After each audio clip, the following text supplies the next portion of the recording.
हमारा टॉपिक है मानव हृदय की संरचना एवं कार्यविधि। मनुष्य के हृदय की संरचना एवं कार्यविधि।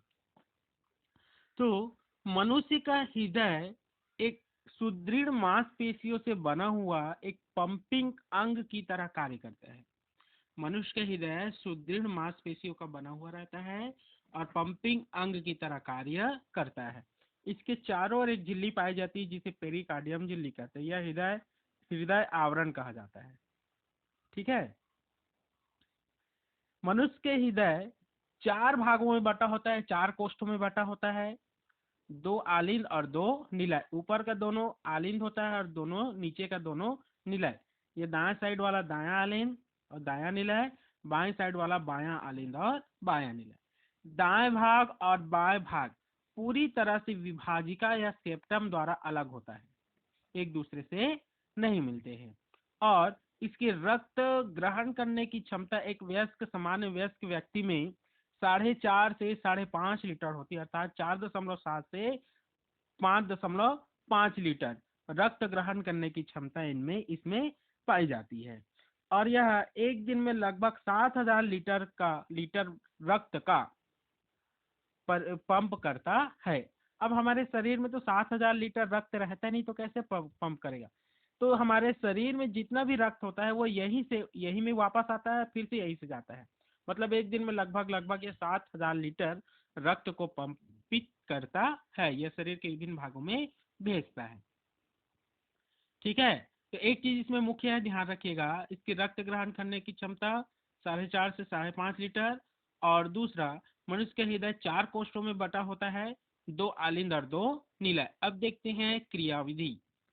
तो देखिए, ये अग्र महाशिरा है जिसमें शरीर के ऊपरी भाग से मतलब सिर से, और ये पश्च महाशिरा है, ये शरीर के निचले भाग अर्थात धड़ से अशुद्ध रुधिर को दाया आलिंद में लाता है। मतलब शरीर के ऊपरी भाग से अशुद्ध रुधिर और शरीर के निचले भाग से अशुद्ध रुधिर अग्र महाशिरा और पश्च महाशिरा द्वारा दाया आलिंद में प्रवेश करता है। यहाँ पर प्रवेश किया। इसके पश्चात जब इसका आयतन बढ़ जाता है तो यहाँ पर पाया जाता है आलिंद निलय कपाट। तो आयतन बढ़ने के कारण ये आलिंद निलय कपाट खुल जाता है और रक्त कहाँ पहुंच जाता है? दाया निलय में पहुंचता है। ठीक है। कार्यविधि देख रहे हैं, क्या बोल रहा है? शरीर के ऊपरी भाग से अग्र महाशिरा द्वारा तथा निचले भाग से पश्च महाशिरा द्वारा अशुद्ध रुधिर दाया निलय में पहुंचता है। अब ये धीरे धीरे क्या होता है, इसमें आते जाते जिससे इसका आयतन बढ़ जाता है। आयतन बढ़ने के कारण इसका दाब बढ़ता है और दाब बढ़ने के कारण ये जो आलिंद निलय कपाट यहाँ पर होता है ये खुल जाता है और रक्त सीधा दाया निलय में पहुंच जाता है। जब दाया नीला में संकुचन होता है, रक्त एक ही बार में इसमें आ जाता है। अब ये क्या होता है, जो खुला रहता है वो बंद हो जाता है, उल्टा प्रवाह नहीं होता है। जब दाया नीला में संकुचन होता है तो दाया नीला से अशुद्ध रुधिर किसके माध्यम से? फुफ्फुस धमनी। फुफ्फुस का अर्थ होता है फेफड़े। फेफड़ा में जाने वाला धमनी फुफ्फुस धमनी से होकर सीधा कहाँ चले जाता है? फेफड़े में चला जाता है। ठीक है।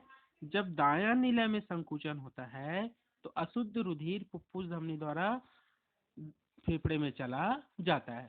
फिर वहां पर रक्त का शुद्धिकरण होता है और शुद्ध ऑक्सीजन युक्त रुधिर, ये फुफ्फुस सीरा, ये दो दिख रहा है, इसके द्वारा बायां आलिंद में प्रवेश करता है।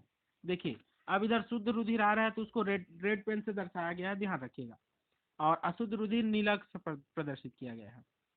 तो क्या होता है, फेफड़े से शुद्ध ऑक्सीजन युक्त रुधिर फुफ्फुस शिरा द्वारा बायां आलिंद में प्रवेश करता है। जब इसमें इसका आयतन बढ़ जाता है तो इसका दाब बढ़ता है और दाब बढ़ने के कारण फिर आलिंद नीला कपाट खुल जाता है और शुद्ध रुधिर बायां नीला में पहुंचता है। जब बायां नीला में संकुचन होता है तो रुधिर ये महाधमनी द्वारा, ये है महाधमनी, इसके द्वारा पूरे शरीर में चले जाता है और इस तरह से हृदय अपने कार्य करते रहता है। महाधमनी से पूरे शरीर में गया, पूरे शरीर से फिर से अग्र महाशिरा और पश्च महाशिरा द्वारा अशुद्ध रुधिर फिर से दाया आलिंद में आता है और इस तरह से यह चक्र चलता रहता है जिसे हृदय चक्र या कार्डियक चक्र कहते हैं।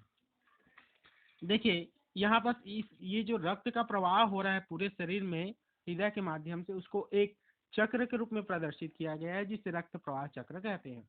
तो सबसे पहले दायां आलिन से अशुद्ध रुधिर, दायां आलिन से अशुद्ध रुधिर कहाँ जाता है? दायां नीला में। अब दायां नीला से अशुद्ध रुधिर कहाँ चले जाता है? फुफ्फुस धमनी द्वारा फेफड़े में जाता है, और फेफड़े से फिर शुद्ध रुधिर, यहाँ से रुधिर शुद्ध हो जाता है। ये शुद्ध रुधिर फुफ्फुस शिरा द्वारा बायां आलिन में, बायां आलिन से बायां नीला है, बायां नीला से महाधमनी, महाधमनी से पूरा शरीर में गया। अब शरीर में जाने के पश्चात ये फिर से अशुद्ध हो जाता है, तो यहाँ से अशुद्ध रुधिर फिर से कहाँ चले जाता है? दायां आलिंद में। दायां आलिंद से फिर से दायां नीला है, और इस तरह से ये चक्र चलता रहता है, जिसे रक्त प्रवाह चक्र कहते हैं।